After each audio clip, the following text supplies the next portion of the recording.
I went to the hospital to take care of my husband with a broken bone. While he was asleep, the head nurse slipped a note into my hand. Don't come back, check the camera. Imagine caring for your injured husband, pouring every ounce of your soul into his recovery, only to discover his pain was a cruel, calculated performance.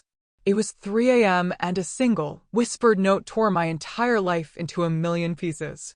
It was 3 a.m., and Mercy General Hospital in the heart of Chicago was eerily silent. The whole white building felt like a sleeping giant, breathing softly in the pre-dawn hours. Only the faint green glow of emergency lights in the hallway and the cold flicker of the exit sign cast chilling shadows, making the walls feel distant and unwelcoming. That distinct hospital smell, antiseptic, old bandages, and the lingering scent of sickness, hung heavy in the air. Breathe it in for too long, and your head would grow heavy, your lungs tight with an unnameable dread. I sat hunched on a flimsy folding chair beside the bed, my back half propped against the wall, half suspended in midair. My spine ached, a deep, persistent throb, as if someone were twisting it by hand. It was a dull pain that made me tremble, but I didn't dare move. The slightest creak from the chair, and the man in the bed would frown, a soft groan escaping his lips. That man was Michael, my husband. He lay perfectly still, both legs encased in thick white casts, suspended in a complicated traction frame, a tangled mess of ropes and pulleys. He looked like a specimen fate had cruelly put on display. Michael let out a soft moan, his voice rough and broken. Beads of sweat dotted his forehead, and his eyebrows were knitted together in a single, dark line of pain. I shot up instantly, my own legs so numb they felt alien, not belonging to me at all. Quickly, I poured a glass of warm water, stuck a straw in it, and held it to his lips, whispering, "Mike, drink some water. It'll help with the dryness. Just sip slowly." He struggled to open his eyes, those same eyes that had once melted my heart with their kindness, now bloodshot, looking at me with a mixture of guilt and utter weakness. "Emily, this is too hard on you," he rasped. "I was so careless on the road, and now you have to take time off work to care for me. I feel so useless." I managed a faint, shaky smile, trying to keep my voice steady. "Don't be silly. We're husband and wife. The stronger one helps the weaker one. You're laid up now, so I'll take care of you. If it were me, you'd do the same. This is our life, Michael, not someone else's. There's nothing to be ashamed of." I used a tissue to wipe a few drops of water from the corner of his mouth, but my heart felt a deep, sharp pang. Just 3 days ago, Michael had been in a horrific car accident on his way home. The Chicago police report concluded it was due to brake failure. His car had slammed into a median, and he was lucky to be alive. But the doctor, after looking at the x-rays, had sighed deeply and delivered the devastating news: severe fractures with nerve compression. "You need to prepare yourselves. There's a chance he might be in a wheelchair for a long time." For Michael, a man whose career was just beginning to stabilize, those words were a death sentence.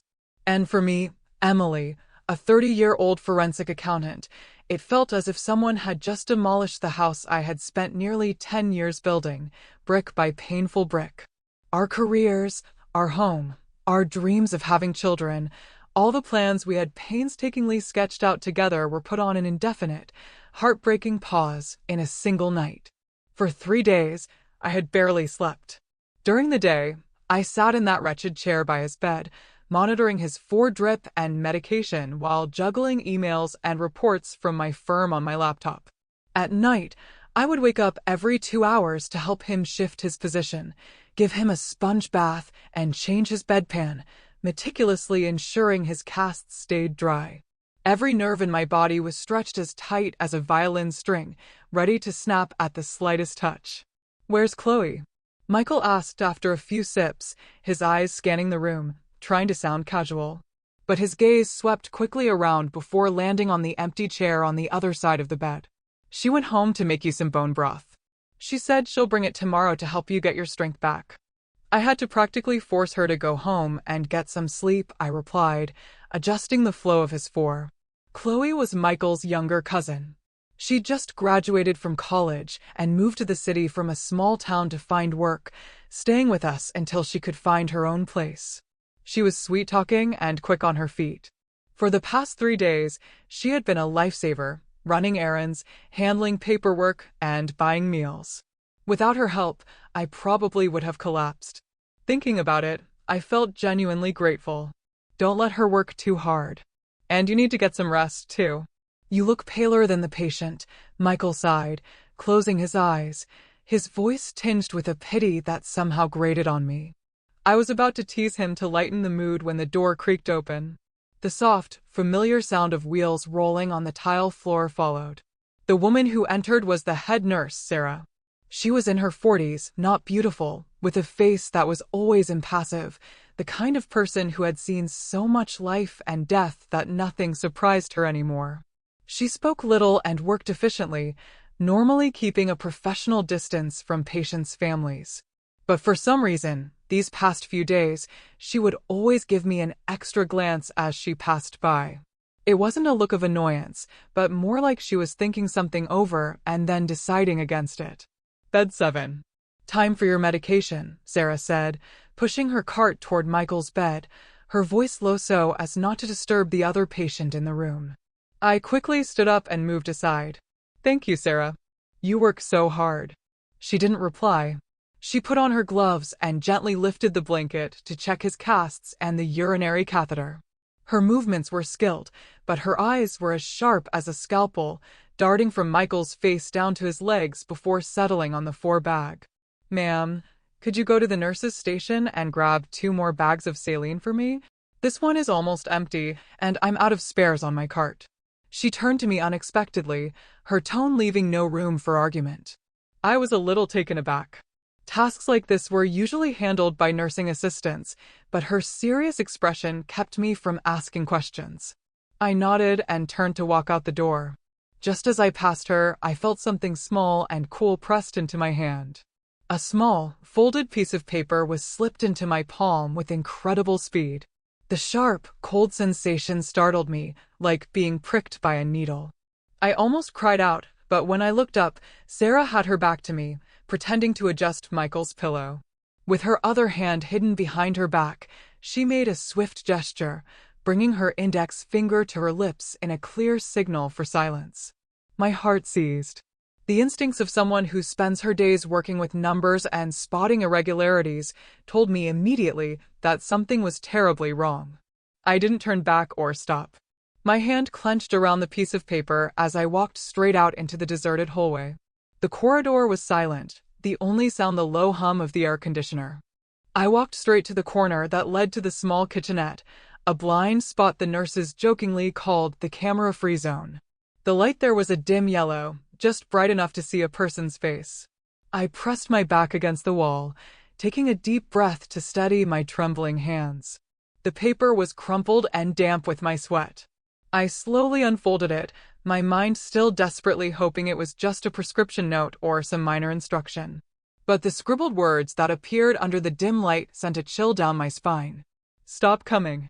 Check last night's security camera. He's faking sleep. Just those few words, written in a hurried scroll with smeared ink. But to me, it felt like someone had just dumped a bucket of ice water over my head. My scalp tingled and my palms went cold. The words faking sleep danced before my eyes. Stop coming. Who is faking sleep?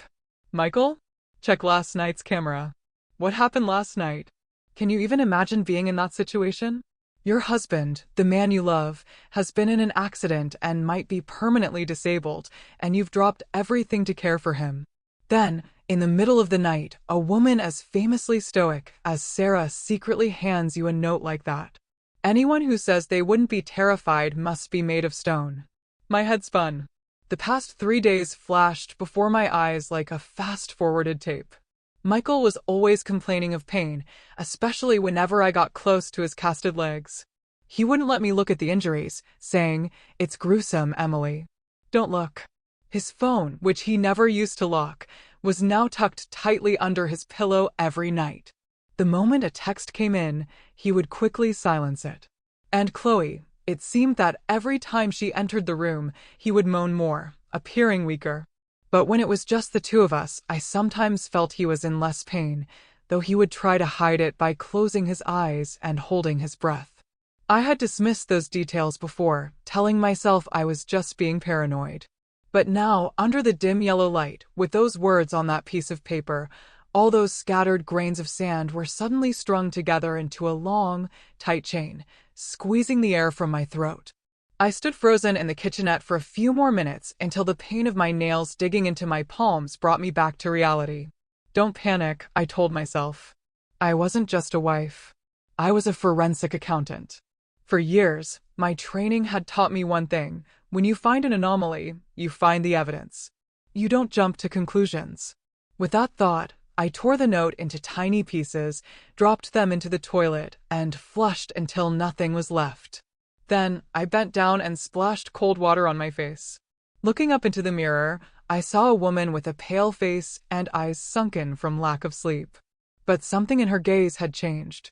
The familiar softness was replaced by a very thin, cold glint. Get it together, Emily, I whispered to myself. Crying, screaming, fighting, none of that will solve anything right now. You need the truth. I turned on the faucet, grabbed 2 bags of saline from the shelf as I was told, and walked back to the room. As I entered, I forced my expression to remain perfectly calm. Sarah, I've got the saline. Sarah looked up at me. In her eyes, I saw 2 things clearly: pity and determination. She took the bags, hung a new one, and checked the 4-line one last time. Then she said, almost as if talking to herself, he should be stable tonight. You should try to get some rest. We'll call you if anything happens. I nodded my thanks, but didn't sit down right away. I stood there for a long time watching Michael. He was lying still again, eyes closed, breathing evenly. To an outsider, he was just a pitiful husband suffering from broken legs, with his devoted, exhausted wife standing by his side. But in my mind, after that note, Michael's face had become strangely unfamiliar, like a masterfully painted mask. Tonight, I'll let you sleep. Tomorrow, we'll see what's real, I thought silently, not sure if I was talking to him or to myself. That night, for the first time in 3 days, I didn't stay awake by his bedside, counting his every groan. I lay down on the folding chair, pulled the blanket up, and stared at the ceiling with my eyes wide open. A single thought repeated over and over in my head. Tomorrow, I have to see that hospital footage, no matter what. The next morning, as the first rays of sunlight pierced through the window, I got up to draw the blinds and adjust Michael's blanket. My body felt weak, as if I had just recovered from a long fever. But my mind was strangely, terrifyingly alert. The moment I opened my eyes, Sarah's words on the note reappeared, as clear as day. Stop coming. Check last night's security camera. He's faking sleep.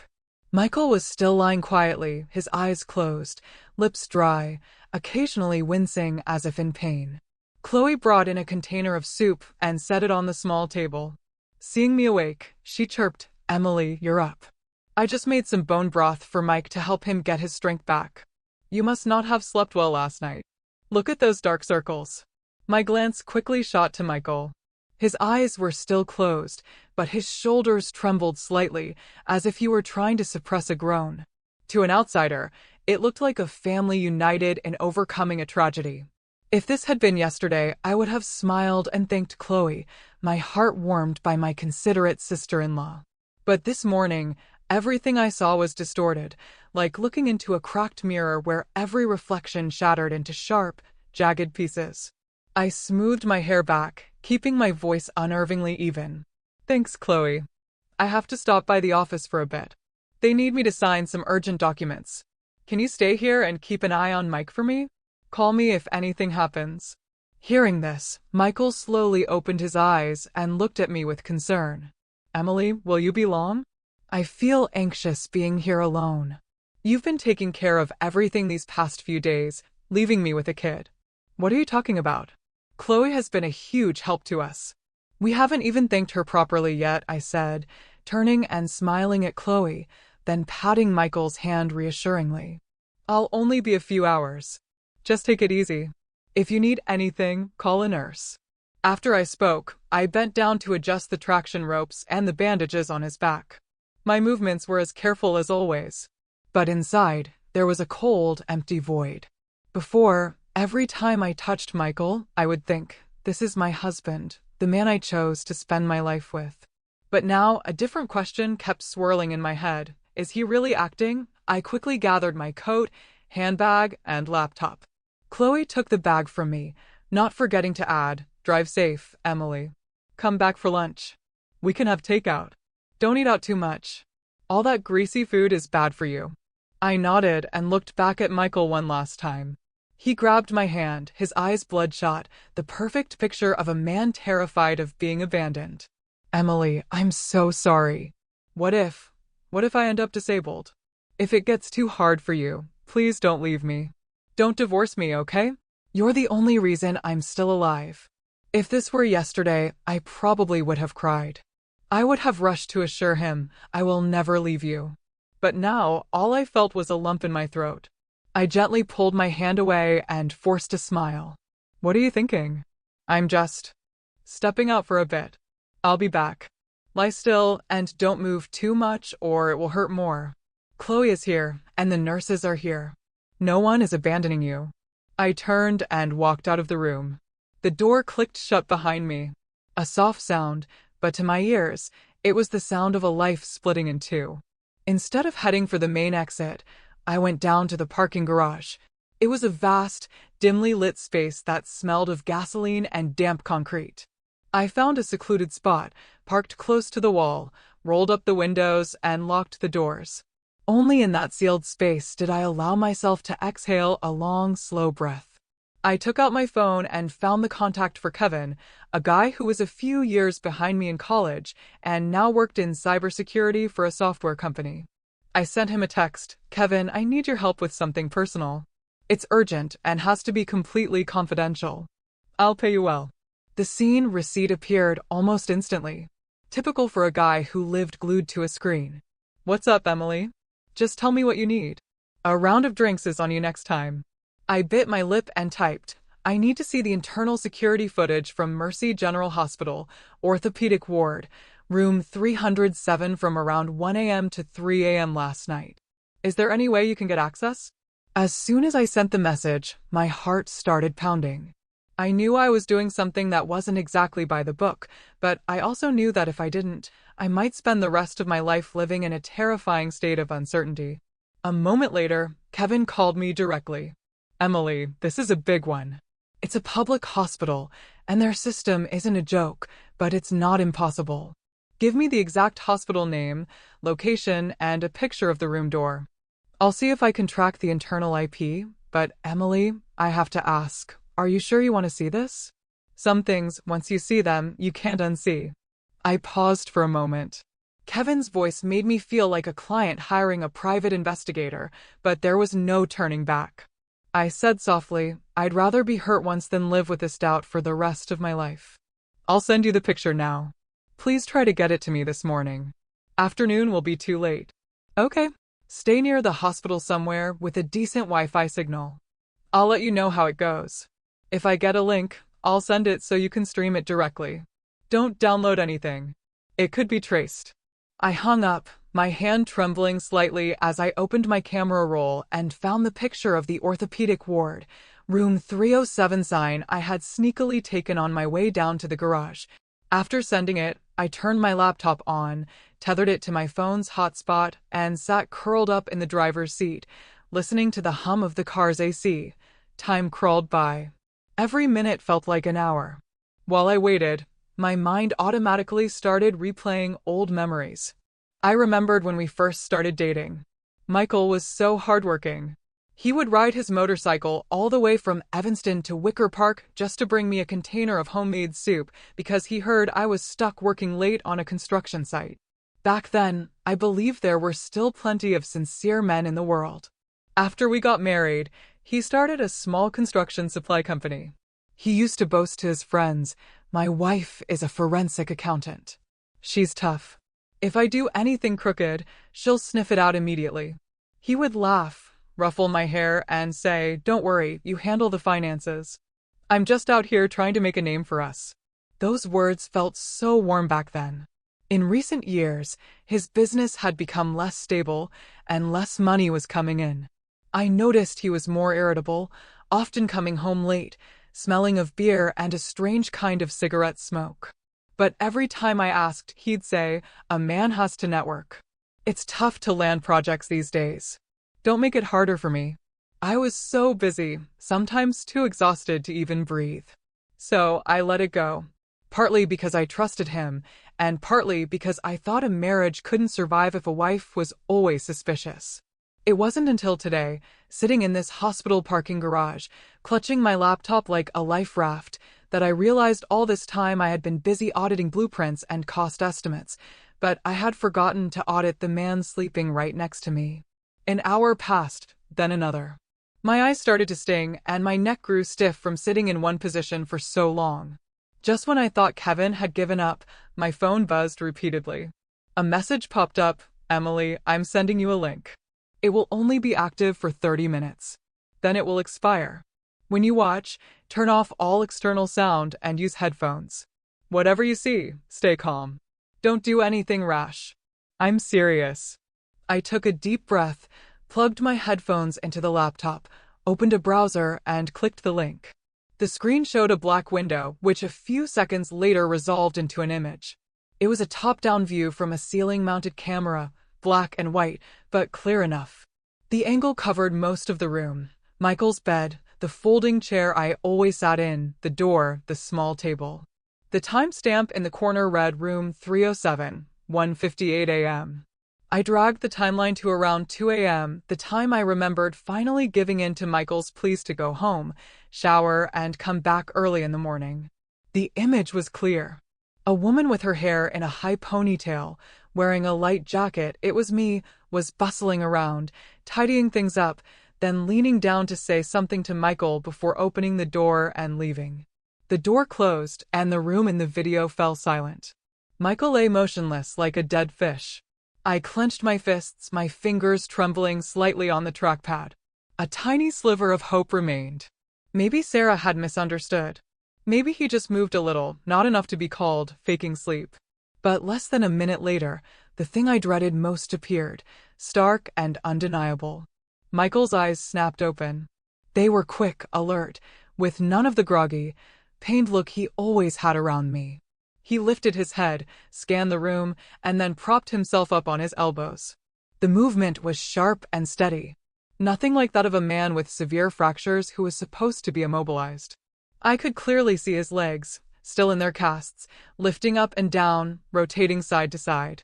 He even stretched to grab the phone he always hid under his pillow, tapping on it with a look of such casual ease it was hard to believe. A soft thud echoed in the car. It was the sound of the pen dropping from my hand onto the floor. I bit my lips so hard I could taste blood, but I didn't tear my eyes away from the screen. A few minutes later, the door in the video opened, and Chloe walked in carrying a large bag, probably food. The camera didn't capture smells, but I could almost imagine the scent of fried chicken and warm beer wafting through the screen. As soon as she walked in, Chloe grinned. "Brought you the good stuff. Is Emily gone?"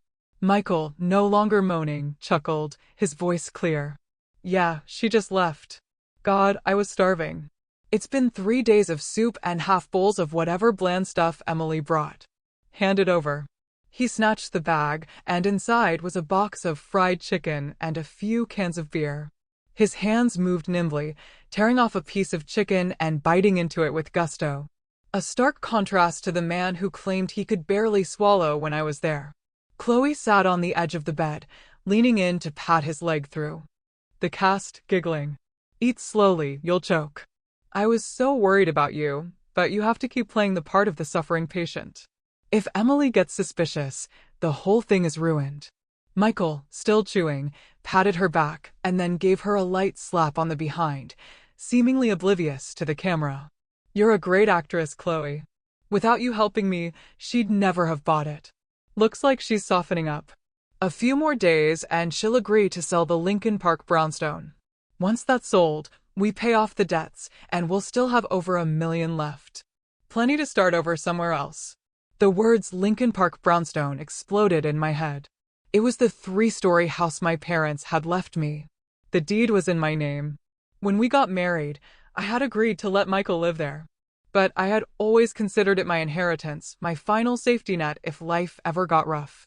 But in my husband's plan, it was just a life raft for him, a piece of bait to keep his demons at bay. Chloe couldn't hide her excitement. Are you sure Emily will sell?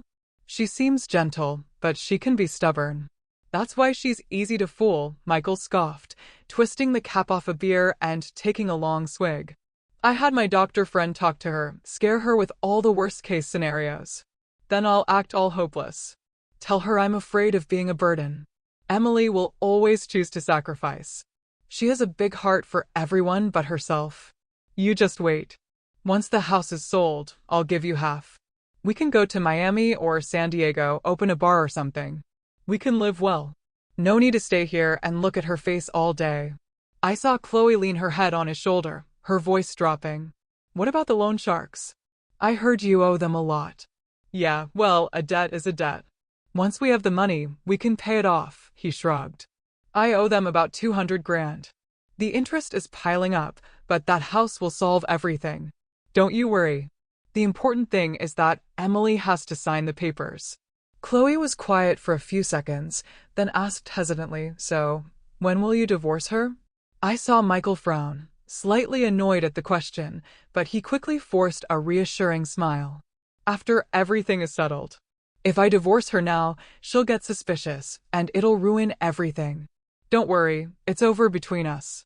I mean, what woman could stand a disabled, debt-ridden husband? She'll leave me eventually. Then I'll be the one who is abandoned, the victim. I'll have the money and I'll have you. Smart, right? I couldn't listen anymore. My headphones were still on, but my lips were salty from biting them. I pulled the headphones off, and the sound of my own breathing filled the silent car like it belonged to someone else. Outside in the parking garage, a few people in white coats walked by silently, their soft-soled shoes making almost no sound. No one knew that inside a small car, right under the hospital, a wife had just witnessed her husband's entire, sickening betrayal. By the way, if you're still with me, make sure to hit subscribe. More unbelievable stories like mine are waiting to be told. Don't miss out. Asterisk, asterisk, I didn't cry. My eyes were strangely dry, as if my tears were too scared of this brutal truth to show themselves. The first thing I felt wasn't grief, but humiliation.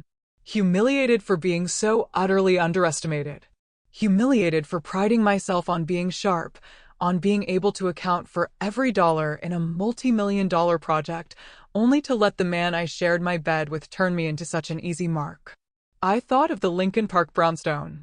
Of the afternoons my dad would sit on the front steps in his old t-shirt, sipping iced tea, watching me come home from school, his eyes always smiling. I thought of my mom, how every Thanksgiving she'd make a huge pot roast, telling me to always cherish the house. If anything ever happens to us, she'd say, this house is your anchor. It's your roots. Those roots, in Michael's eyes, were just collateral for loan sharks. I suddenly burst out laughing. A dry, hollow sound that echoed in the car like a stranger's voice. Anyone passing by would have thought I was having a breakdown, but that laugh was like flipping a switch. In an instant, my mind shifted from panic to ice-cold clarity. I opened my phone and texted Kevin, save that clip for me. From the moment I left the room until Chloe came in and they talked. Get as much of their conversation as you can. I'll save a copy myself. Thank you. I owe you big time for this. Kevin replied immediately, I've already downloaded it, trimmed it, and I'm sending it to you through a secure channel. Keep it safe. Don't let anyone touch it. Do you need me to call someone? Just hearing that made my blood boil.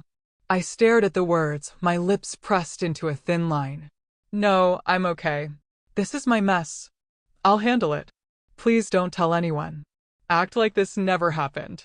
After sending the text, I sat up straight and looked at myself in the rearview mirror. It reflected a woman with disheveled hair and sunken eyes, but her gaze was no longer trembling. In that moment, I understood with perfect clarity. From this second on, the gentle, patient Emily of the past was dead.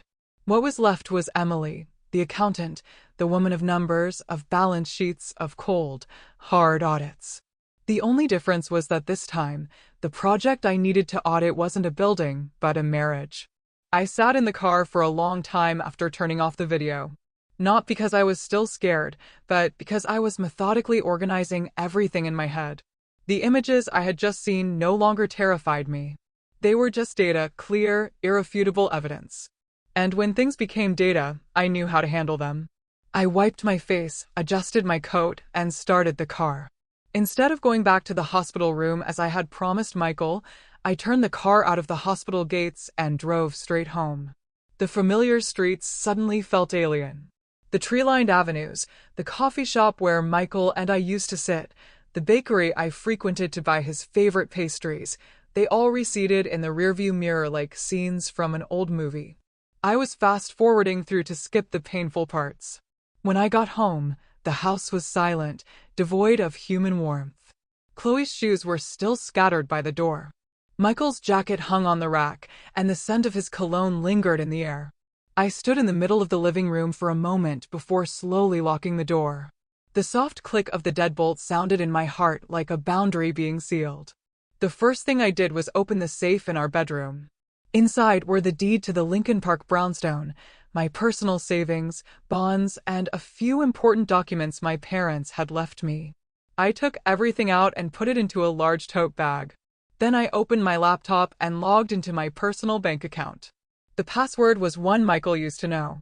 I changed everything, passwords to my bank accounts, my email, my investment portfolios, one by one, slowly, methodically, with a coldness that surprised even myself. While I was doing this, my phone rang. Michael's name flashed on the screen. I stared at it for a few seconds before answering, forcing my voice to sound soft. I just got home to grab some more things for you. I'll be back soon. Emily, you've been gone so long. I was worried. Michael's voice came through, weak and pathetic. Chloe said you hadn't come back yet. I gave a small laugh. The house was a mess, so I'm tidying up a bit. You just lie still and don't move around. Endure the pain a little longer. I'll be back soon. Okay, try to come back early. I feel so empty here without you, he sighed. After hanging up, I allowed myself a small, bitter smirk. If it weren't for that video, I would probably be rushing back right now, worried about his pain, afraid that Chloe was being clumsy. But now every word he spoke sounded like a line from a script. I picked up another phone and called Kevin. Kevin, I need you to do one more thing for me. Find out everything you can about Michael's debts, gambling, loans, over the past year. Any companies or individuals, any accounts in his name? See what you can find. Kevin was silent for 2 seconds, then said, okay, but this will require digging through multiple sources. I suspect he's into some serious loan shark business. A few strange IPs were asking about someone with his name a while back. I'll work on it quickly for you. I hung up and sank onto a chair, leaning my back against the wall. The exhaustion finally hit me, but instead of feeling weak, I felt a small, hot flame burning inside me. It wasn't a raging fire, but a slow, steady heat that would last a very long time.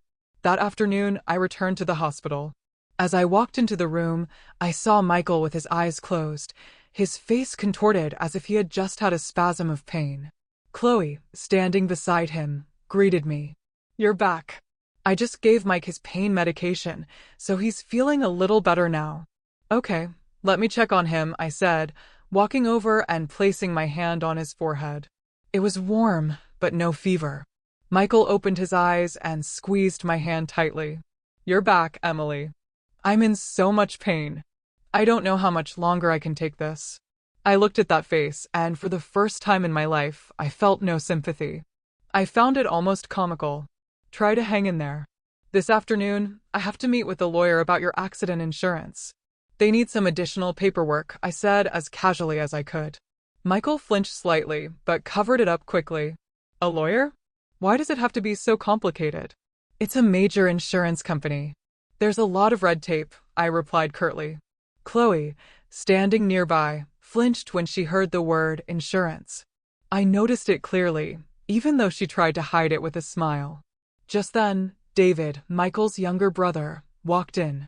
David was 3 years younger than Michael, a delivery driver by trade, a quiet, honest man. Seeing his brother laid up, David was clearly distraught, carrying a large bag of fruit. "Emily, how's Mike doing? Mom told me he was in a lot of pain." "He's a little more stable now. The doctor said, we still need to monitor him," I answered. David looked at Michael, his eyes turning red. "Hang in there, bro. We're all worried about you." Michael nodded, his voice choked with emotion. "I know." Watching them, I suddenly felt sorry for David. He had no idea he was sympathizing with a man putting on a performance, a play staged out of greed. For a moment, my heart softened. But then I remembered Michael's alert eyes in the video, his hand slapping Chloe's behind, his words, "Once the house is sold, it's all over." And just like that, any softness in me recoiled like a snail into its shell. In the evening, Sarah came by to check on the room. When she saw me, her gaze lingered a little longer than usual. I knew she was wondering if I had seen it. I waited until Michael had drifted off from the medication and quietly stepped out into the hallway. Sarah was writing on a chart. I stood beside her and lowered my voice. I saw it. The pen in her hand paused for a beat. She looked up, meeting my eyes directly, her voice low. "So, what are you going to do?" I glanced back toward the room where Michael was lying, then looked back at her. "I can't say right now, but I need you to help me keep this a secret, at least for now." Sarah nodded without asking any more questions. I knew she was the type of person who only said what was necessary. Her silence at that moment was more valuable to me than 1,000 words of advice. That night, while Chloe was out buying dinner, I sat by the bed, pretending to be exhausted, and rested my head on the mattress. Michael thought I was asleep and let out a soft sigh. But I was wide awake, listening to his every breath, just waiting. I opened my phone and texted Kevin. "Anything yet?" The reply came quickly. "I have a preliminary report. He has loans from at least 4 different unofficial lenders. The principal is close to $200,000 with exorbitant interest rates. Some are under his company's name, some personal. He also has a history of online gambling which later moved offline. His bank transactions show traces of money from several loan shark rings. I have screenshots of everything." I read the text with a strange sense of calm. Everything fit together with terrifying precision. The accident, the fake injury, the house, the insurance, the secret texts with Chloe. It all came together to form a complete picture. I replied to Kevin with one sentence. "Thank you. Keep it safe. I'll need it." Later that night, Michael called his mother. I overheard her voice on the other end of the line, crying and complaining, blaming me for not taking good care of her son, then tactfully bringing up selling the house to save his life. Michael moaned, his voice sounding like it was about to give out. "I've talked to Emily, Mom. I think she's considering it. Don't push her too hard. She's stressed with work. She probably needs time." I sat not far away, hearing every word. My heart was so numb, it surprised me. A whole family, from top to bottom, was colluding to pressure me into willingly offering up the house my parents left me. If I hadn't seen that video, I probably would have collapsed in tears, consumed by guilt. The next morning, my mother-in-law Helen came to the hospital. She was thin and haggard. The moment she walked in, she burst into tears. "Oh, my son, why is your life so hard? If anything happens to you, how will I go on?" Michael took her hand, his voice weak. I stood to the side respectfully. "Hello, Mom." She turned to me, her eyes a mix of pleading and reproach. "Emily, I know this is hard on you, but right now the only way is to sell the house to take care of Michael. Don't be so stubborn. If he dies, what's the point of holding on to property?" I looked at her for a long time. This woman was by title my mother-in-law, the person who had taken my hand on my wedding day and told me to think of her as my own mother. But now in her eyes, all I saw was the fear of losing her son and a vague, calculating look about money. I took a deep breath. "I understand, Mom. I'm thinking about it, but selling a house is a big decision. I need to review all the paperwork and check Michael's insurance policy to avoid any complications later. Please, just give me a little more time." Helen wanted to say more, but David gently pulled her arm. "Mom, let Emily take her time. She's been through a lot these past few days." Helen pursed her lips, but said nothing more. But I knew that from this day on, the pressure would only intensify. They would push me to sell the house quickly. Michael and Chloe would act out their parts even more dramatically, and my mother-in-law would be the trump card Michael used to play on my compassion. That afternoon, when everyone else had gone out to eat, and it was just me and Michael in the room, he pulled my hand, his voice very soft. "Emily, have you thought it through? I'm scared that if we wait too long, it will be too late." I looked deep into his eyes, not avoiding his gaze for the first time. "Don't worry. If I sell, I'll sell. But everything has to be clear and transparent. I don't want to lose the money and then be accused of abandoning my husband later." A flicker of relief crossed Michael's eyes. He thought I was finally giving in. But I thought to myself, oh, I'll sell it, but not in the way you think. After that conversation, Michael's attitude toward me changed noticeably. He became gentler, held my hand more often, and his eyes were always filled with gratitude. He would even shed a tear or two when talking about his fear of becoming a burden to me. If this had been before, I might have believed it was real. But now, for every tear he shed, the image of him munching on fried chicken, drinking beer, and slapping Chloe's behind flashed in my mind. I watched him perform, my heart as cold as ice. My mother-in-law started visiting the hospital almost daily. She stopped her harsh accusations and switched to a softer approach. She would hold my hand and whisper, "Emily, I know you love Michael very much, but our family situation isn't what it used to be. Please just sacrifice a little. Once he's better and his business is back on its feet, you can buy another house." I would just nod non-committally to get her to stop. David, on the other hand, was different. Every time he came to visit his brother, he would stand quietly in a corner watching Michael for a long time, as if he wanted to say something, but held back. Once, as I was walking him out, he pulled me aside and whispered, "Emily, Mike has been acting strange lately. Sometimes I walk in unexpectedly and he's perfectly still, but other times I can hear him on the phone and his voice is completely normal. Emily, be careful." I looked at David, my heart stirring. From the outside, it looked like I was being cornered with no one on my side, but it turned out someone else had noticed the inconsistencies. "Thank you, David," was all I could say. That evening, Chloe came back very late. When she entered the room, she was wearing a strange perfume. Michael gave her a quick, sharp look. I noticed everything. Chloe placed a bowl of soup on the table and said softly, "Emily, I have a job interview early tomorrow morning. I probably won't be able to come in and help with Mike as much for the next few days. I hope you understand." I nodded. "Of course, you're young. You have to think about your future. I'm here and the nurses are here." Chloe kept her head down, avoiding my eyes. She flinched when Michael's hand subtly squeezed hers for a brief second before letting go. My eyes turned cold. I knew she was scared. Scared I would notice. Scared everything would be exposed. And when people get scared, they make mistakes. That night, when the room was quiet, I secretly checked the messages from Kevin. He had compiled a complete file on all of Michael's debts, including transfers he had made to accounts linked to gambling. There was even a recording Kevin had bought from someone in the Loan Shark group. Michael's voice was frantic, promising to get the money by any means necessary within 2 weeks. Listening to it, I closed my eyes. So, that was it. The deadline they were pushing me to sell the house for was actually to save Michael's own skin from his lenders. I knew I couldn't tip my hand. The moment Michael knew I had the full story, he might do something desperate.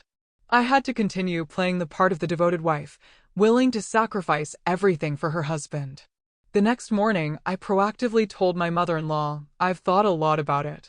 If selling the house can save Michael, I'll sell it, but I need to work with the bank and a real estate agent to make sure everything is done properly so we get a good price. I don't want to sell it at a loss." My mother-in-law's face lit up. "That's wonderful, dear. Thank you. If Michael knew, he would be so happy." She turned to the bed, holding Michael's hand and sobbing. "Son, your wife has agreed to sell the house. You have to live. I won't let you die." Hearing this, Michael seemed to gain a new burst of energy, his eyes welling up with tears. "Emily, you're my savior. Even if I die, I'll never forget what you've done for me." I smiled and bowed my head. Don't say that. I'm doing this for our family, but in my heart, a cold voice echoed. Yes, for our family, but not the family you're scheming for. That afternoon, I left the hospital early, using the excuse that I had to go home to find some documents. On the way, I went straight to a law office tucked away in a quiet alley. Mr. Anderson was a lawyer I had worked with on a construction contract dispute. He was a few years older than me, calm and discreet. After I told him the whole story, from the accident and the camera footage to the debts, he sat in thoughtful silence for a long time. Legally, he finally said, if we can prove that Michael staged the accident or falsified his injuries for insurance fraud, the consequences will be severe. But for now, you shouldn't file a complaint yet. Their plan is to have you willingly sell the house. So, let them believe you're doing just that. In the meantime, my firm will help you gather more concrete evidence. I nodded, my hands resting on his desk, trembling slightly. I don't need them to go to jail right away. I just need to protect my parents' property, and I don't want to be accused of abandoning him later.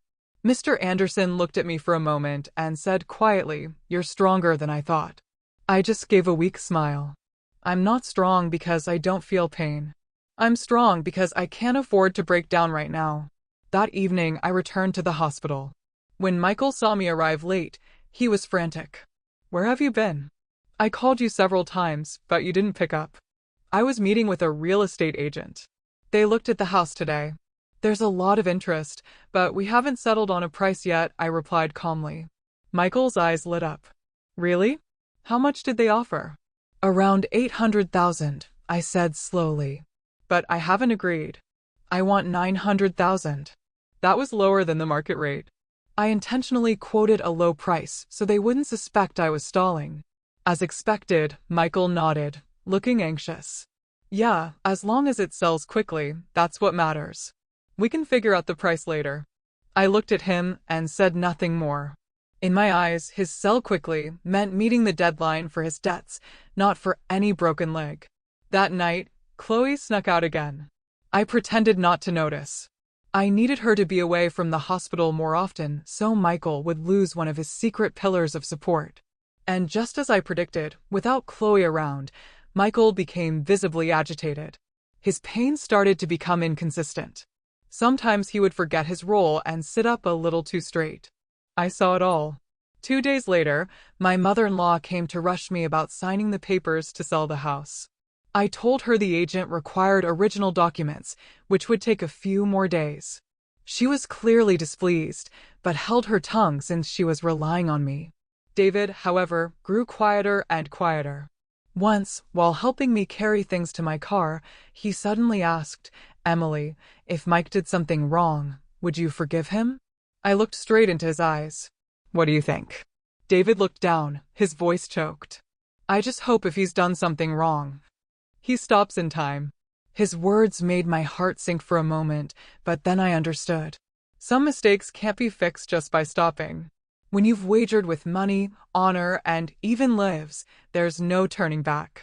That night, after Michael fell asleep from his medication, I went out to the hallway and stood by the window, looking down at the dimly lit parking lot.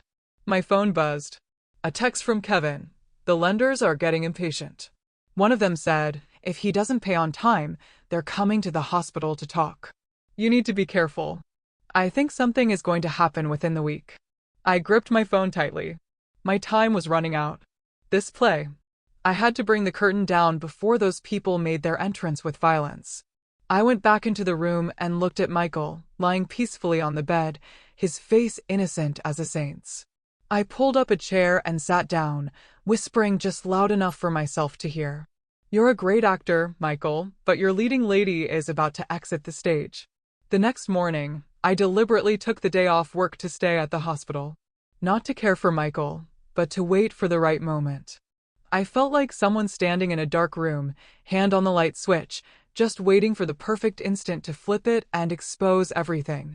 Michael was thrilled to see me staying all day. He acted even more intensely than usual. Whenever someone came in, he would groan in pain, hold my hand, his voice as thin as a thread. "Emily, don't leave me, please. You're all I have left." My mother-in-law sat beside him, wiping her tears. David leaned against the door, watching the scene with a look of deep suspicion. As for me, I just silently played my part as the devoted wife so convincingly that sometimes even I was unnerved by my own endurance. Around noon, Chloe returned to the hospital. The moment she walked in, her eyes started around nervously. When she saw me sitting there, she froze for a second. I smiled at her, a perfectly calm smile. "How was the interview?" "Oh, they said they'll call me back for a second round," she stammered. Michael shot her a look, his eyes betraying a hint of impatience. I understood. They were missing their private conversations. I decided to let them fill that void for a little longer. In the afternoon, I called Mr. Anderson. "Mr. Anderson, I've done everything according to the plan. The lenders are starting to make moves. I think they'll show up tonight or tomorrow." His voice was grave. "I've already contacted the police. When you give the signal, they'll come in. Remember to stay calm. Don't let them provoke you." I glanced through the glass into the hospital room where Michael was giving his mother a weak smile. I replied softly, "I'm calmer than I've ever been." I hung up and put the phone in my bag. The fear was gone. All that was left was a clear sense that it was time to end this. Around 7 p.m., as visiting hours were winding down and my mother-in-law was preparing to leave, Michael suddenly grabbed my hand tightly. "Emily, what's the update on selling the house?" I looked straight into his eyes. "Tomorrow afternoon, they've scheduled an appointment for me at the title company to put down a deposit. If all goes well, we can sign over the deed in 3 days." Michael's eyes lit up, and my mother-in-law was overjoyed. "That's great news, dear.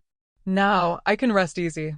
David stood silently for a moment, then asked quietly, "Emily, are you sure there won't be any problems?" I nodded. "Don't worry, David." Around 8 p.m., just after the evening nurse had left and the room had quieted down, the door was suddenly shoved open. 3 strange men walked in. They didn't look like family visitors. Their eyes were cold, their shoulders squared with an air of intimidation. The room's atmosphere instantly tensed. The man in the lead scanned the room and then looked directly at Michael. "Michael, we're here to visit." Michael's face paled for a second before he started moaning loudly. Who are you? What are you doing here?" "I'm seriously injured. My wife is about to sell the house to pay you back." My mother-in-law stood up in alarm. "Who are you people? This is a hospital, not a place for you to cause trouble." One of the men sneered. "We're just here to check on an old friend, ma'am. Don't you worry." Their eyes landed on me. I took a step forward, my voice steady. "If you're looking for Michael, state your business." "I'm his wife." The man raised an eyebrow. "So, you're the wife? Even better. Your husband owes us close to $200,000 in principal. The interest isn't small either. He promised he'd have the money in 2 weeks. That deadline is almost up. We just want a clear answer. When do we get paid?" A dead silence fell over the room. My mother-in-law was trembling, turning to look at Michael. "Michael, you owe them that much money? Why didn't you tell me?" Michael stammered, sweat pouring down his face. "I just borrowed a little for the business." "Emily, tell them we're about to have the money." I looked at Michael, my voice chillingly calm. "Don't worry, there will be money, but it won't be from selling my house." The entire room froze. The 3 men stared at me, their eyes narrowing. What's that supposed to mean? I took out my phone, pressed a button, and the screen of the wall-mounted TV in the room flickered to life. The security footage from that night appeared. Every frame was crystal clear.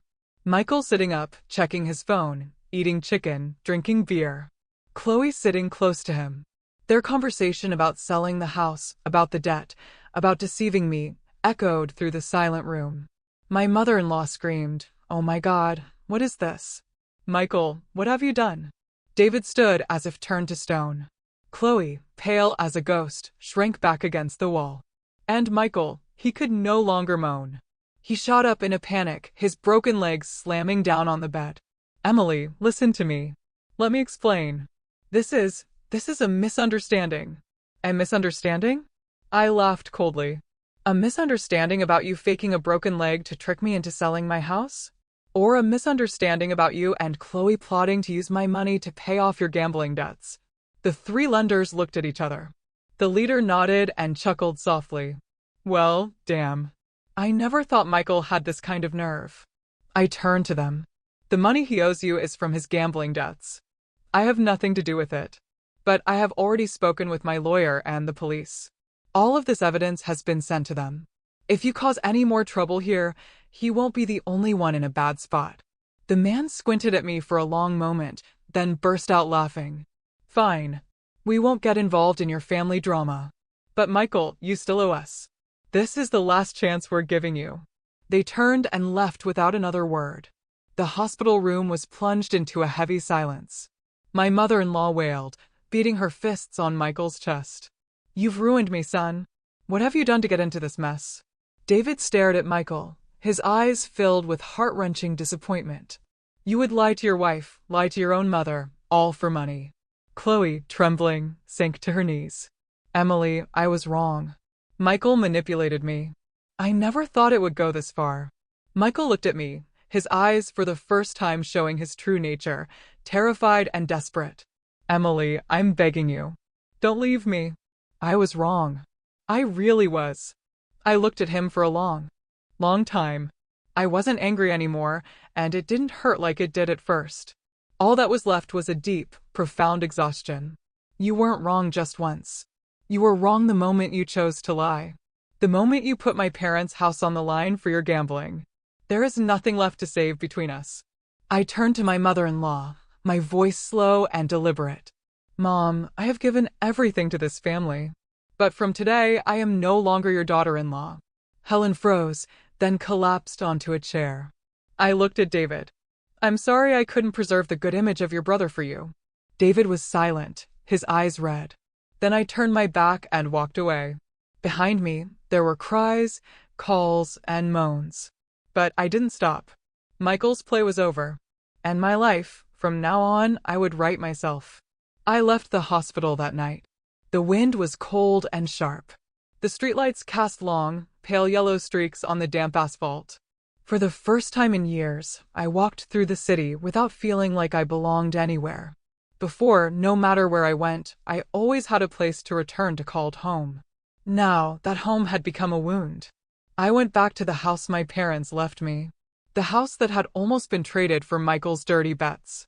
The door closed behind me. I leaned against the wall and slid down to the floor, burying my face in my hands. As strong as I had been at the hospital, here, I was just as weak. My tears fell, not because I still loved Michael, but for myself, for all the foolish years I had wasted. The next morning, I woke up early and called Mr. Anderson. My voice was firm. Please help me finalize the divorce proceedings as quickly as possible. I don't want to drag this out for another day. Mr. Anderson was silent for a moment, then replied, Rest assured. With all this evidence, the divorce and the division of assets will be very straightforward. You will not be responsible for any of his debts. I nodded. Even though he couldn't see me, what I needed right now wasn't a victory on paper, but a clear line drawn so I could step out of Michael's life. That afternoon, David came to my house. He stood at the gate for a long time before ringing the bell. When I opened the door, he kept his head down. Emily, I'm sorry. I had no idea Michael was like that. If I had known. I looked at him with a mix of sadness and pity. I don't blame you, David. You did nothing wrong. He did. David hesitated. Mom, she was at the hospital all night crying. She regrets pressuring you so many times. This morning, she asked me to come and apologize to you on her behalf. I was quiet for a moment, thinking of my mother-in-law's tormented face yesterday. I couldn't bring myself to resent her completely. She wasn't evil. She was just blinded by her love for her son. Go back and tell your mother I'm not angry, but what's between Michael and me can't be changed. David wiped his eyes with his sleeve. I just hope you can find peace after this. Yes, I said. I hope so too. After that day, I never went back to the hospital. I delegated all legal matters to my lawyer. I didn't want to see Michael again. Didn't want to hear another excuse from that man. Everything I needed to understand, I already understood. A week later, I received a call from an unknown number. It was my mother-in-law. I was wrong. I only trusted my son and made you suffer. Now, I understand that you were the one who was hurt the most. Her voice trembled, punctuated by labored breaths. I was silent for a long time before I replied, "Mom, I don't blame you, but I can't come back. I'm too tired." On the other end of the line, her voice broke, and then there was only the sound of soft crying. I hung up, my heart heavy as stone. Some pain comes not from hatred, but from the fact that there is no way back. On the day of the court hearing, Michael was brought in. He was much thinner than before, his face stripped of its former arrogance. When he saw me, a faint glimmer of hope flickered in his eyes. "Emily, I know I was wrong. Please tell the judge to give me a chance." I didn't look at him. I looked straight at the judge and read my statement in a calm voice. Every word was like a clean cut, severing what little was left between me and Michael. The divorce was granted quickly. We were officially, legally no longer husband and wife. I was not responsible for any of his debts. The house was still mine. The rest of Michael's life no longer had anything to do with me. Stepping out of the courthouse, I took a deep breath. The sky that day was incredibly blue. So blue that I found myself smiling. It turned out the sky had always been there. It was just that for all those years, I had forgotten to look up. A month later, I moved. Not because I was afraid of the memories, but because I wanted to start over in a new place. I requested a transfer to a new branch at my firm. The busy work kept me from dwelling on the past. One afternoon after work, I ran into Chloe in front of a supermarket. She was much thinner, her face bare of its usual makeup. Seeing me, she froze as if she'd been turned to stone. "Emily." I nodded, not entirely surprised. "I'm sorry," she whispered. "I don't expect you to forgive me. I just wanted to say I was truly wrong." I looked at her, my heart free of hatred. What I had been through had pushed me beyond the limits of blame. "You're still young. You made a mistake. You paid the price. Consider it a lesson. Don't make the same mistake again." Chloe burst into tears, nodding repeatedly. I walked away without looking back. To me, Chloe had become a part of the past. Nothing more. That night, I sat alone on the balcony of my new apartment, sipping hot tea and watching the traffic thin out on the street below. A light breeze blew, and my heart was surprisingly calm. There was no more wrenching pain, no resentment, no self-torment, just a light emptiness, like the sky after a storm with only a few thin clouds remaining. I knew I wasn't fully healed, but I also knew I was on the right path. Life is harsh, but it is also fair. It took a husband from me, but it gave me back myself, a person far more clear-eyed and resilient than before. After the chance encounter with Chloe, I thought my heart was calm enough to be undisturbed by any ripples from the past. But life rarely lets a person off that easily. One Monday morning, as I arrived at the office, the receptionist told me someone was there to see me, a relative of your ex-husband. I paused, a faint, uneasy feeling flickering through me. Standing in front of my office door was my former mother-in-law.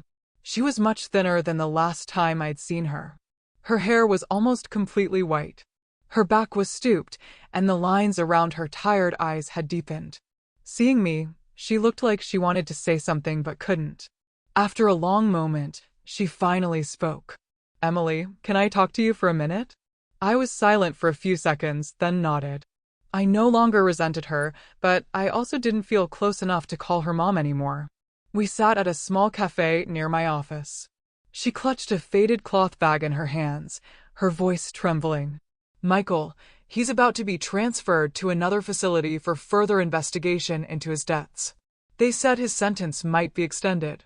I stared at the old wooden table, saying nothing.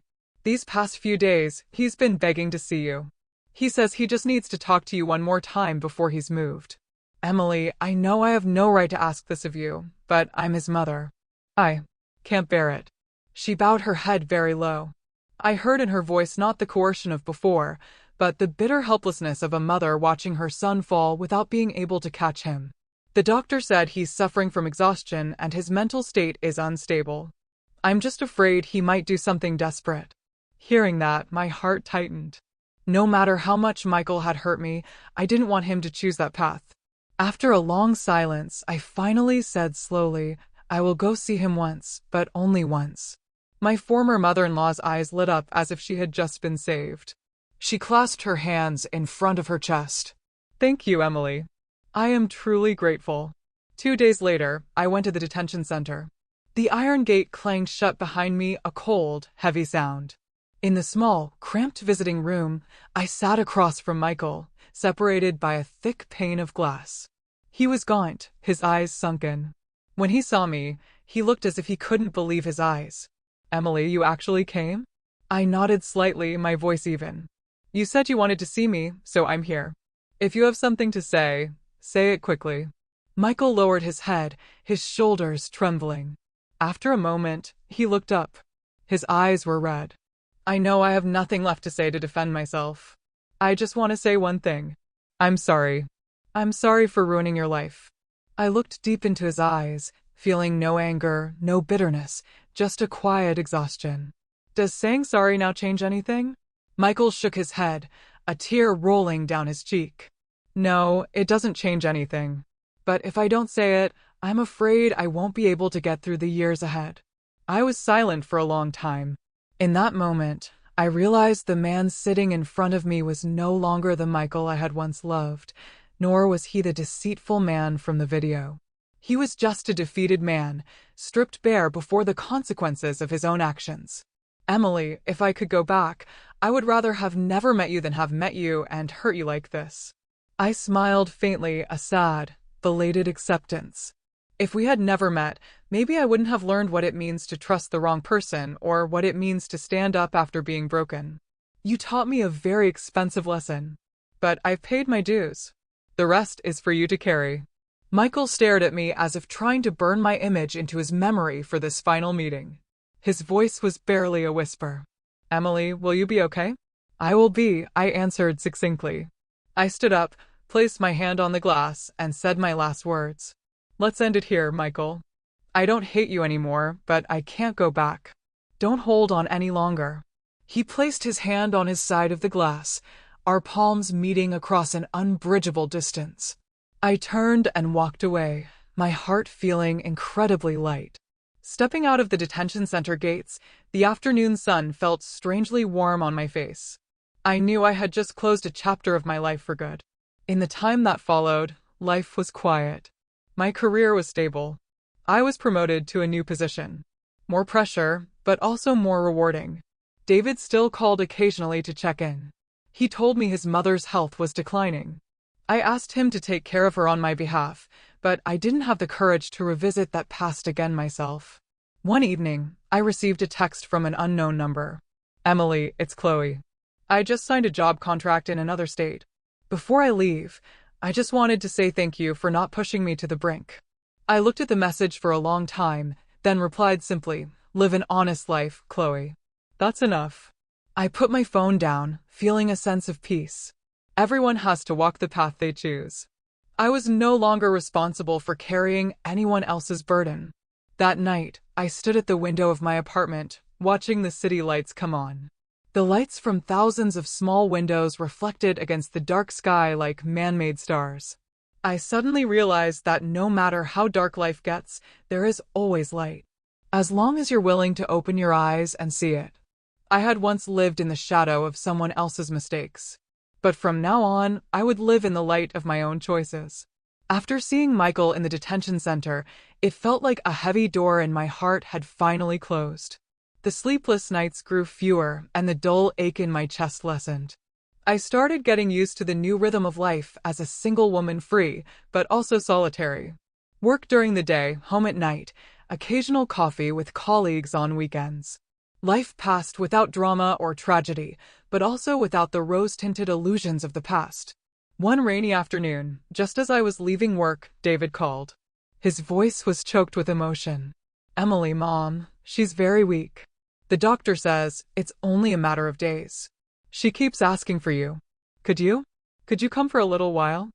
I held the phone for a long time without answering. The rain was coming down hard outside, each drop hitting the car window with a dull tap. I had told myself so many times that I wouldn't go back. But standing on the line between reason and humanity, I was still the one with a soft heart. Send me the address. I'll be there. The old hospital still had that familiar smell of antiseptic. When I walked into the room, My former mother-in-law lay motionless on the bed, her face gaunt, her eyes sunken, her breath as faint as a fragile thread. David sat by her bed, holding her hand. He jumped up when he saw me. "Emily." I nodded and walked closer. My mother-in-law struggled to open her eyes. When she saw me, a faint light flickered in her gaze. "Emily, you came." I leaned down and took her frail hand. The same hand that had so often pointed at me in accusation now felt like just cold, trembling bones. "Yes, I'm here." Tears welled in her eyes and streamed down her temples. "I wronged you so much, Emily. My whole life, I only saw my son. I didn't see his true nature, and I let you suffer." I squeezed her hand gently, my voice slow. "It's in the past. I don't blame you anymore." She began to cry audibly, her chest heaving weakly. "I don't expect you to forgive me. I just hope if there's a next life that I don't get to be your mother-in-law, so that I can be a stranger and treat you with the kindness you deserve." Those words felt like a gentle knife slicing through my heart. I bowed my head, my own tears falling onto her dry, wrinkled hand. "In this life, our debt to each other is paid. You can rest now." She nodded faintly, her breathing slowing until the line on the heart monitor stretched into a long, flat tone. David broke down in sobs, but I just stood there silently, my heart empty. It wasn't the pain of losing my own parents, just a deep, weary sadness, like closing the final chapter of a relationship that had reached its absolute end. The funeral was simple. I was there for the whole thing, fulfilling my final duty as a daughter-in-law.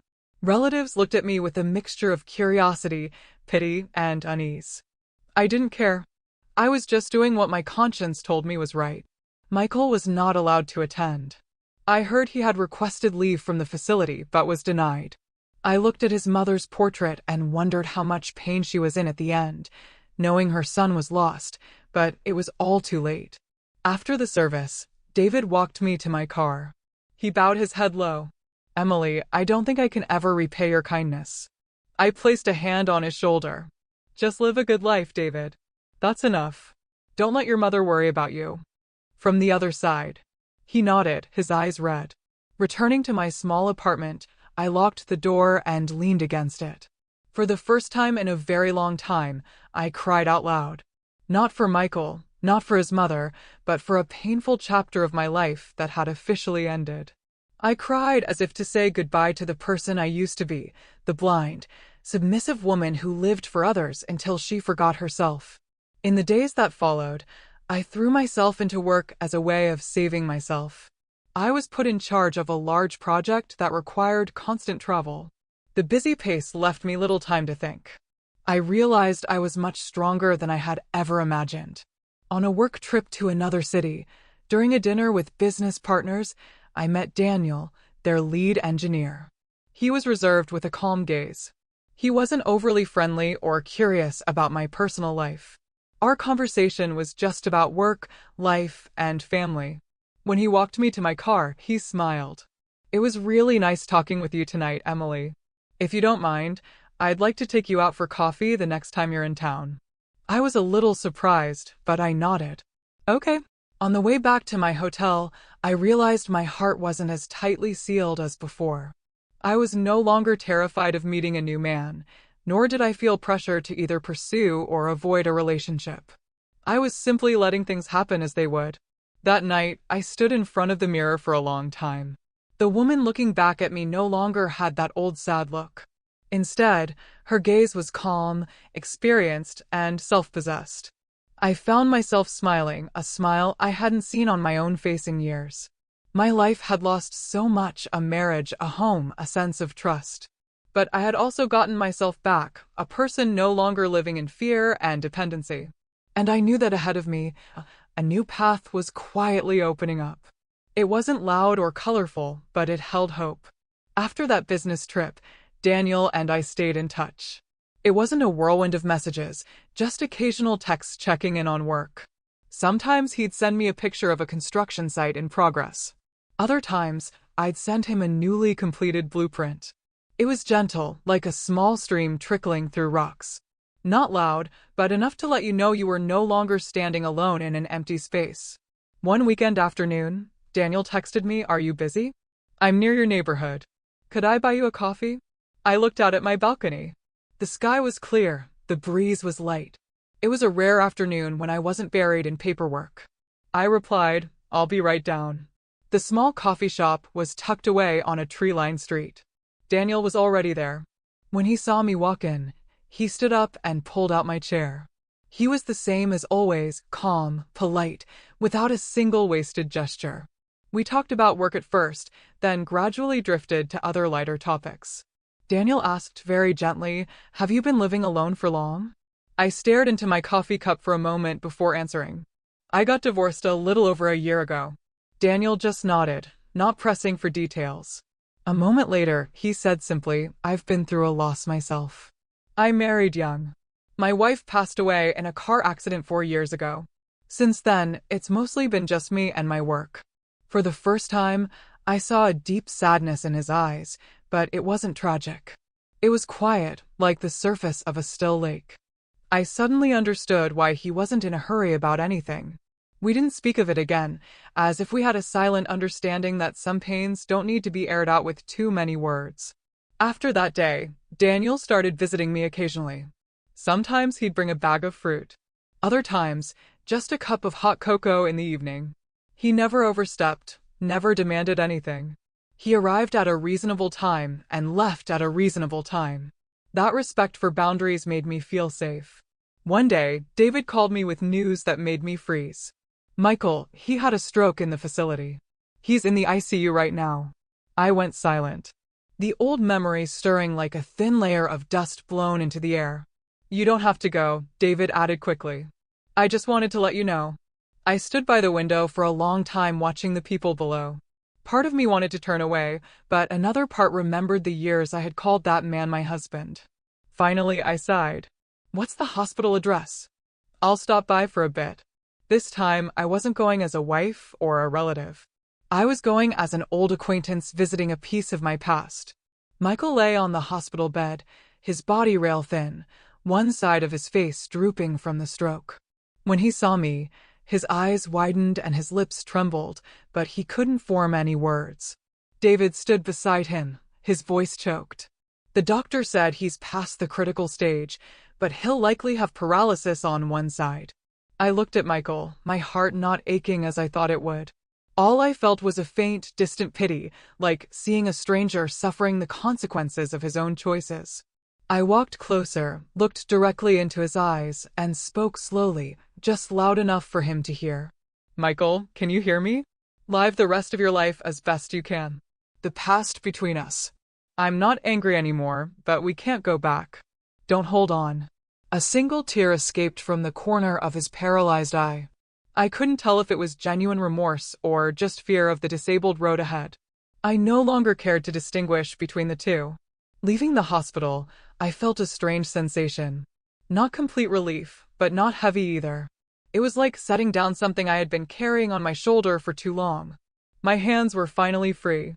That evening, Daniel was waiting for me at the entrance of my building. He looked at me intently. Are you tired? I nodded slightly, not saying much. He just opened the car door for me, turned on the heater, and drove in silence. That silence didn't feel lonely. On the contrary, it felt safe. When the car stopped in front of my building, he said, If you ever need someone to talk to, I'm here. I turned to look at him.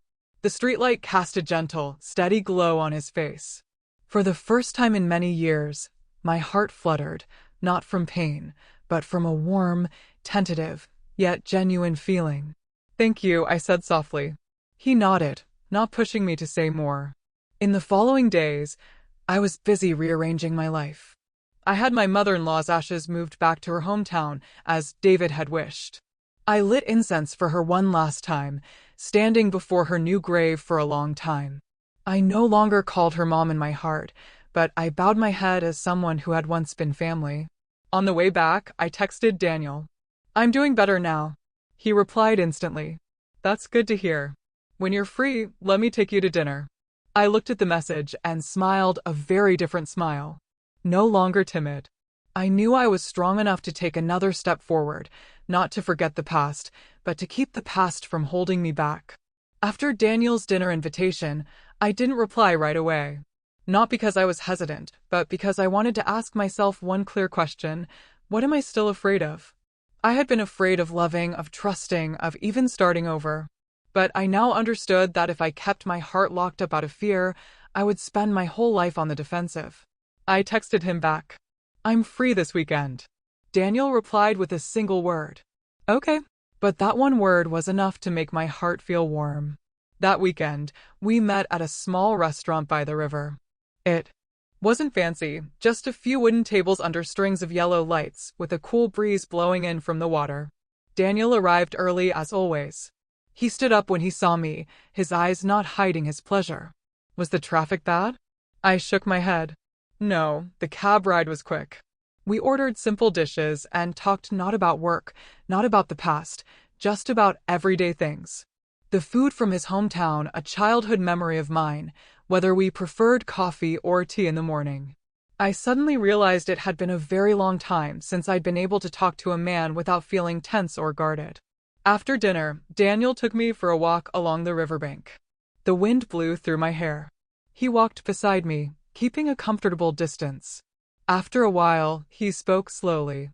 "Emily, I know you've been through a lot. I don't want to pressure you, but I want to be clear. I care for you as a man, for a woman." My heart skipped a beat, but I kept my voice steady.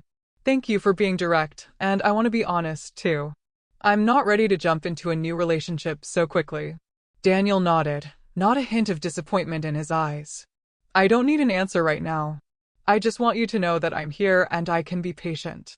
I looked at him, a strange feeling rising inside me. It wasn't an explosion of emotion, but a rare kind of peace.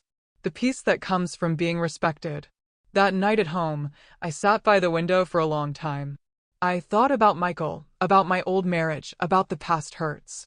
It was strange. Once my heart was calm enough, I could think of his name without a sharp pang of pain. He was just a part of a life that was over, a chapter that wasn't beautiful, but had to exist to lead me to where I was today. A few days later, David called again. This time, his voice was more tired. "Emily, Mike is getting weaker. He has almost no movement on one side. The doctors say any recovery will be very limited." I listened silently. "I'm just calling to let you know," he said. "I don't dare ask you to come anymore." I looked out at the light rain falling outside and said slowly, "Thanks for letting me know. If you need any help that's within my means, just ask." David's voice choked up. "You're still so good to our family. We owe you so much." After the call, I let out a soft sigh. I no longer held any resentment for that family. All the debts, rights, and wrongs and losses had been paid in full over the past few years. I had kept only one thing for myself: the refusal to let my heart become bitter. Another evening, Daniel took me to see a plot of land on the outskirts of the city where his company was planning a new project. I went along just to offer my professional opinion for the bid. But during that trip, I saw more of who he was. Daniel was serious about his work, spoke respectfully to his partners, and was never boastful or hot-tempered. When I asked for his expert opinion, he listened carefully, never interrupting or imposing his own views. On the way back, as the car moved slowly down a tree-lined road, Daniel suddenly asked, "Emily, if you were ready one day, would you give me a chance?" I turned to look at him. His eyes were not pushy or demanding, just filled with a patient, dignified hope. I didn't answer right away. "I need time," I said, "and maybe a little courage. I can't promise anything, but I won't close myself off anymore." Daniel smiled. "That's enough for me." In the days that followed, Daniel and I saw each other more often, but we still maintained a comfortable distance. I began to realize that I was changing too. I was no longer afraid when I thought of the word future. I no longer assumed that happiness was a fragile thing destined to break. I was learning to live slowly, to appreciate the small moments. And most importantly, I was learning to trust again, cautiously, but not with a closed heart. One afternoon, I went to visit my parents' graves. Standing before the two simple headstones, I lit incense and bowed my head for a long time. I whispered as if to myself, "Mom, Dad, I made it through. I'm not that weak little girl anymore." The wind blew softly through the grass. I felt as if somewhere my parents were smiling. That evening, Daniel picked me up from my hometown. I felt a strange warmth in my heart. Between a woman like me who was so familiar with betrayal and a man like him who had known great loss, we weren't rushing into anything. We were walking side by side, slowly, carefully, but sincerely. I knew the road ahead was still long, and I couldn't predict the future. But 10 years from now, if I were to look back on this period of my life, I believe I wouldn't regret giving myself a chance to live differently. Time passed slowly, like a quiet river. Daniel and I didn't call each other boyfriend and girlfriend, nor did we rush to define our relationship.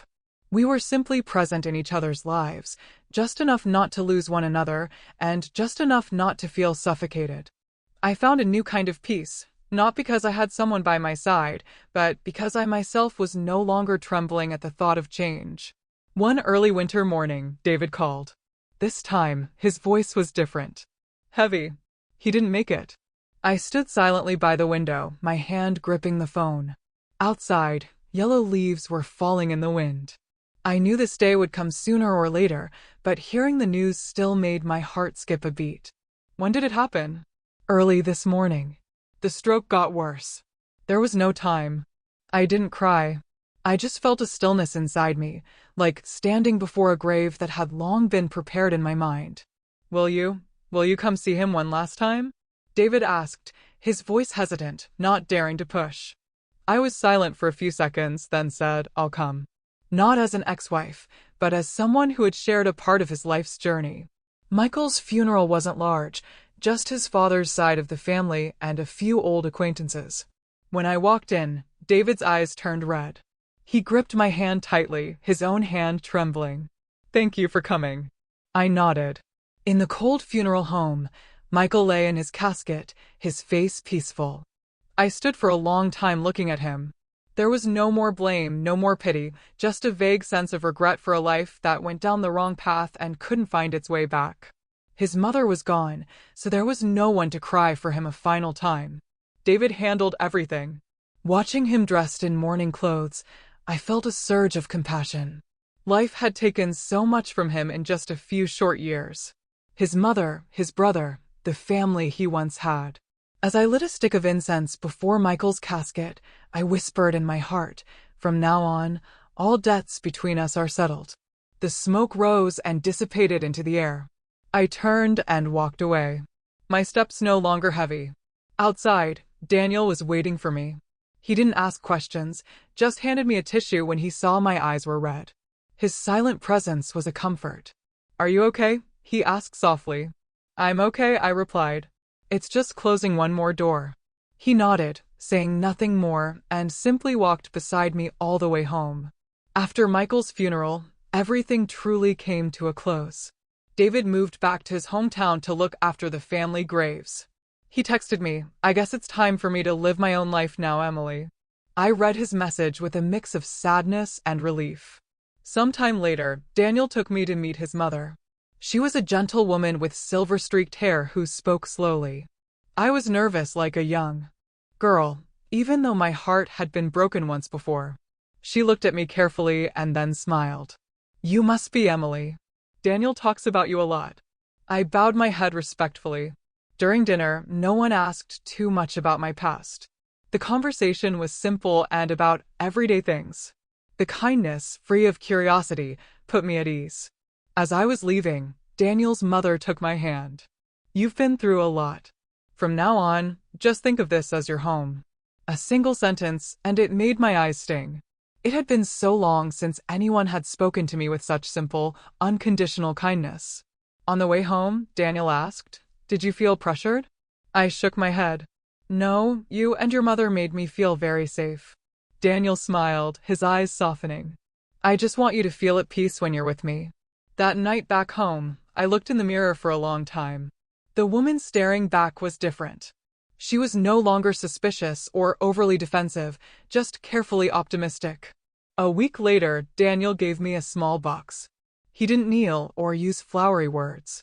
He just looked at me and said slowly, Emily, I can't promise you a perfect life, but I promise I will never deceive you. I will never abandon you, and I will be with you when you need me. If you are ever ready to take another step, I want to be the one to take it with you. Inside the box was a simple ring, a delicate silver band. I held it in my hand, feeling a strange sense of steady, quiet trust. I didn't answer right away. I gently closed the box and looked at Daniel. Give me a little more time. Not because I don't trust you, but because I want to be completely ready when I step forward. Daniel nodded, not at all disappointed. I can wait. I left with the small box in my purse. That night, I couldn't sleep. I thought about the path I had traveled, from a wife waiting by a hospital bed to a woman standing before a new chance at happiness. That path was filled with wreckage. But because of it, I knew I was no longer the naive girl I once was. I didn't know what the future held. But this time, I wasn't walking into it blindly. I was walking with clarity, with healed scars, and with just enough hope. I kept that small box in my drawer for days, never opening it, but never returning it to Daniel either. It wasn't because I doubted my feelings for him, but because a deep-seated fear remained, the fear of misplacing my trust again, of watching happiness crumble into dust. One evening, I made up my mind. I texted Daniel. I'm free tomorrow. If you have time, let's meet. He replied almost instantly. Okay, I'll pick you up. We didn't go to a restaurant or a coffee shop. Daniel drove me to the countryside, to a small dirt road that ran alongside a freshly harvested rice field. The late afternoon sky was clear, the air was cool, and the scent of dry straw hung in the air. He stopped the car. I thought you might like it here. I got out, and a sense of calm washed over me. We walked slowly along the path. After a while, I spoke. Daniel, have you ever regretted waiting for someone for so long? He thought for a moment, then shook his head. Sometimes when I was lonely, I wondered. But then I thought, if you rush into holding the wrong hand just to avoid being alone, the price is even higher. I'd rather wait for the right thing than rush into the wrong one. His words touched the softest part of my heart. I stopped and looked at him directly. I don't want to enter a relationship because I'm afraid of being lonely. I only want to enter one when I truly feel safe. He nodded, his gaze steady. I know, and I respect that. I took a deep breath, my hand unconsciously touching the purse where I had brought the small box. After a long moment, I took it out and placed it in his hand. Daniel, I can't say yes right now, but I want to thank you for coming into my life with such kindness. I don't want to make you wait indefinitely. Daniel opened the box, looked at the ring, and then looked at me. He wasn't sad or disappointed. He just smiled gently. I still want to wait if you'll let me. Not with this ring, but with my presence in your life. At that moment, I realized I was no longer afraid of the word wait, because this time the person waiting wasn't demanding, and the person being waited for wasn't being forced. Okay, I said softly. Let's just keep walking together like this. No rush. Daniel nodded, a rare, bright smile spreading across his face. The months that followed were a time of quiet stability. I slowly realized that a mature love wasn't a violent storm, but a quiet, steady stream. One evening, while Daniel and I were at his house looking over some blueprints, his mother brought out 2 cups of hot tea. She smiled at me. Emily, I just want you to know one thing. You are always welcome in this house, no matter who you are or where you've been. I bowed my head, my lips trembling. It was the greatest acceptance I could have asked for. That night when I got home, I opened the drawer and took out the small box. The ring lay quietly inside. I suddenly understood that some promises don't need to be spoken aloud. They just need to be held patiently in the heart. I hadn't put on the ring yet, but for the first time, I wasn't afraid of the day I might. Spring arrived slowly that year. I stood by my apartment window, watching the city below, and realized it had been a very long time since I had felt so peaceful. The nightmares had stopped. The random stabs of pain were gone. That afternoon, Daniel drove me to David's new town. His small repair shop was on a dusty country road. David was leaner, his skin tanned by the sun, but his eyes were brighter than ever. Emily, Daniel, come on in. He smiled. The genuine smile of a man who had put his life back together on his own terms. That night, as Daniel drove me home, I opened my purse and took out the small box. My hand was steady, my heart beating slowly but clearly. Open it, I said. He did. The silver ring lay quietly in his palm. I spoke slowly, each word carefully considered. I can't promise we'll never argue or be sad. I can't promise I'll be a perfect wife. But I know one thing. If I don't step forward today, I might spend the rest of my life standing behind my fear, and I don't want that anymore. Daniel looked at me for a long time, his eyes welling up. He didn't say a word, just gently took the ring and slid it onto my finger. It fit perfectly, as if it had been made for me. "Marry me in your own way, Emily," he whispered. "Let time answer for everything else." I nodded. I didn't cry. I just felt a quiet warmth spreading through my chest. Our wedding was small. David was there. As I stood in my simple white dress, I thought of the woman I used to be. The one who collapsed in a hospital, who endured a marriage full of lies. I finally understood that the path to peace isn't about forgetting everything, but about daring to look your wounds in the eye and then walking forward without trembling. After the wedding, Daniel and I moved into a small house he owned. It wasn't grand, but every evening a warm yellow light shone from the windows. There was the sound of dishes clinking in the kitchen. There was someone waiting for me to come home, and that was more than enough. Sometimes I still dreamed of Michael, but he passed by like a stranger. There were no more debts between us. I would wake up feeling only peace.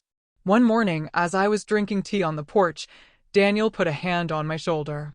"Emily," he said softly, "I've never asked about your past, but I want to tell you one thing. I'm grateful that you were strong enough to get here." I took his hand. "And I'm grateful that you waited." We looked at each other. No more words needed. Ending asterisk life has losses that can never truly be replaced. I lost a marriage. I lost trust. I lost years of my youth to anguish and a profound sense of injustice. But in return, I learned to stand tall, to trust my instincts, and to recognize the true value of kindness and self-respect. If I hadn't seen that security footage, if I hadn't dared to face the truth, I might still be living in a beautiful, suffocating lie today. And if I hadn't been brave enough to let go of the past, to embrace the quiet strength I found within myself, I would never have found this peaceful, authentic present. In the end, I understood something very simple. Happiness isn't about never being broken. Happiness is having the courage to trust, to live, and to love again after you've been shattered, with a heart that knows pain but no longer holds on to resentment. My journey was one of tears, betrayal, collapse, and ultimately rebirth. It reminded me that while blind endurance may feel like noble sacrifice, it often only prolongs tragedy. When respect and honesty are gone, patience only deepens the wounds. The greatest lesson was not revenge or resentment, but the courage to face the truth, to choose again, and to take responsibility for my own life. Sometimes letting go is not a loss, but the beginning of a new, radiant life. Call to action asterisk. This journey was long and painful, but it taught me invaluable lessons about self-worth and the courage it takes to rebuild. Have you ever faced a betrayal that forced you to completely redefine your life? What did you learn about yourself? Share your thoughts in the comments below. I truly want to hear your stories.